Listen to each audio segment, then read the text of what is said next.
Pursue those silly side projects. They might just turn your career around. I spent about 4 years of my career writing scripts without making a single penny from it. I was writing those deeply personal stories that I wanted to direct someday. And I honestly believed that I would only write films that I wanted to direct. I thought I couldn't write for someone else because I had a certain zone that I wanted to stick to. I was never going to do those web shows or ads. They weren't really my cup of tea because I wanted to do only feature films. So when I started working in the industry, I was very choosy. I didn't want to do anything that I deemed below my standard or wasn't paid well.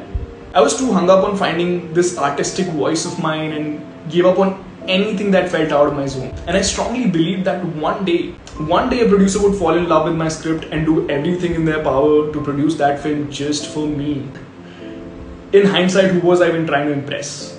There was no one to witness my desperate attempts to sabotage my own career. And after many long dry spells with some rare projects in between, I decided to make peace with the fact that there's nothing beneath me.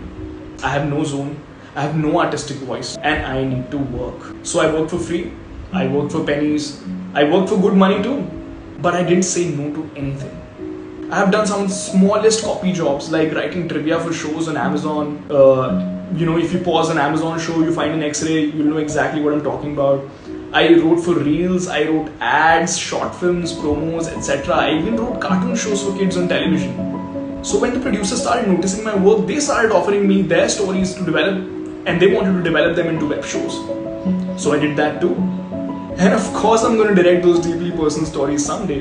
But that day is much closer now than it ever was. Only because I said yes to other things that I initially didn't want to do. Here's the life lesson that took me 4 years to learn, but you can learn right now. You're more likely to break in by turning someone else's story into a screenplay before you get to do your own. You can't control your artistic voice. It'll mature organically with your experience. And you never know, that silly side project might just become your best work. So keep at it and keep going. And I'll see you in the next video. Bye-bye.